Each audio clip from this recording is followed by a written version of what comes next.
உங்களுடைய இயற்பெயர், உங்க தாய் தகப்பன் வைத்த பெயர்? என் தாய் தகப்பன் வைத்த பெயர் ஜாகிர் ஹுசேன். அந்நிய மொழியாகிய அரபியில் ஜாகிர் ஹுசேன் என்றால் மலரை போன்று அழகானவர். அதே போன்று ஓம் முருகா என்றால் அழகு என்ற அர்த்தம். ஓம் முருகா என்பது என்னுடைய அப்பனுக்கு அப்பன் முப்பாட்ட பேர் வச்சிருக்கேன். இஸ்லாம் மதத்தில் எந்த பேரும் வைக்கலாம். இந்த கிறுக்கு பைய இஸ்லாம் மதத்தில் எந்த பேரும் வைக்கலாம். ஜாகிர் ஹுசேனுக்கு தமிழ் ஓம் முருகான்னு என்ன செய்யறான், இவனை மண்டைய கழுவி இவனை சொல்ல வச்சு துண்டை போட்டு பேச வச்சிருக்கான். இருக்கிறது நாம் தமிழர் கட்சி. அந்த கட்சிக்குள்ள முருகனை வழிபடுவதற்கு என்று ஒரு உள்ள அமைப்பு வீரத்தமிழர் முன்னணின்னு ஒன்று ஆரம்பிக்கிறான். அந்த வீரத்தமிழர் முன்னணியின் சார்பாக பல வழிபாடுகள் நடத்தப்படுகிறது, பல உறுதிமொழிகள் எடுக்கப்படுகிறது. அந்த உறுதிமொழிகள்ல அந்த ஹுமாயூன் கபீர் பேரை வச்சுட்டு திரிகிறான்ல, அவன் அதுல இருக்கிறான். வீர தமிழர் முன்னணி வெல்வது ஒன்றே முதற்பணி.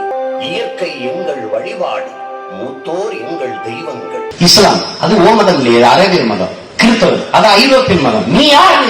கடைசி வரைக்கும் பதில் இல்லை. நான் யார்? நான் சைவன், வீர சைவன். அதான் என் அடையாளம். என்னுடைய குலதெய்வம் வீரமா காளி பெண்மகள். நாங்கள் சைவர்கள் என்று காட்டுவதற்கு திருநீர் மட்டும் தான் பூசிட்டு போனோம். என்னுடைய மெய்யல் கோட்பாடு, இயற்கை எனது வழிபாடு, மூத்தோர் எங்கள் தெய்வங்கள். இது எங்கள் மரபு. முருக திருமகன், அதனால முருகனை வணங்கும் போது நாங்கள் சைவ மரபினர் என்பதற்காக திருநீரிட்டு என்னுடைய சொல்லமாடன், என்னுடைய கற்பனை சாமி, என்னுடைய குலதெய்வம் ஐயனாரு.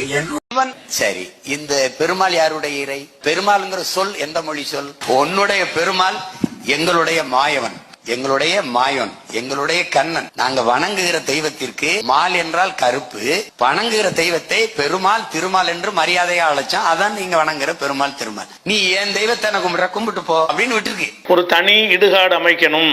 அதை இறந்தவர்களை புதைப்பதற்கு நாம் தமிழர் இடுகாடு என்று அமைக்க வேண்டும். எவனெல்லாம் அது போய் சேர்ந்து விட்டான் அவனை எல்லாம் அவங்களுடைய சர்ச்சில் உள்ள அடக்க ஸ்தலத்தில் அடக்காம, அவங்களுடைய பள்ளிவாசல்ல உள்ள கபுர்ஸ்தான்ல அடக்காம, இவன் வச்சுக்கிற அந்த அடக்க தலத்துல கொண்டு அடக்கம் செய்யணும். அடக்கம் செய்யும் போது இந்த சாவுல மீதுங்கிறவனுக்கு செஞ்சாங்க இல்ல, அந்த மாதிரியான வீர வணக்கம் எல்லாம் போட்டு என்ன செய்யணும், அடக்கணும் என்பதற்காக வேண்டி இடுகாடும் அவனுடைய கொள்கையில வச்சிருக்கிறான். இடுகாடு வைத்துக் கொள்வது, இடுகாடு வைத்துவது பத்தி என்ன பேசுறான்னு பாத்தீங்கன்னா, சாதி சமய வேறுபாடுகளை கடந்து நாம் தமிழராய் ஒன்றிணைவோம். தமிழ் கூடல் விழாக்கள் சிற்றூர் மட்டம் வரை நடத்துவோம். தமிழர் திருமண மண்டபங்கள், தமிழர் இடுகாடு சுடுகாடுகள் அமைப்போம். தமிழருக்கு தனி இடுகாடு அமைக்கிறான். ஒரு கட்சிக்கு எதுக்கு இடுகாடு? அப்ப இவனை மாதிரி இந்த பேரமான ஓம் முருகா மாதிரி இருப்பான், ஹுமாயூன் கபீர்லாம் அவனுங்க அடக்கம் செய்யணும்ல, அதுக்காக வேண்டி இடுகாடு அமைக்க போறாங்க. அப்ப இடுகாடு அமைத்தால் என்ன அர்த்தம்னு கேட்டா, அவங்க மரம் இஸ்லாமியெல்லாம் கைவிட்டுட்டு, கிறிஸ்துவ மார்க்கத்தெல்லாம் கைவிட்டுட்டு, இந்துக்களா இருக்கிறவங்க உங்களுக்கு உள்ள மத சடங்கெல்லாம் கைவிட்டுட்டு வீர வணக்கம் நினைத்தா சொல்லி கொண்டே போச்சுட்டு வந்துருவாங்க. அப்ப இவனுடைய திட்டம் என்ன என்று கேட்டால், வெறுமனை எழுதி வைத்தது மாத்திரமல்ல,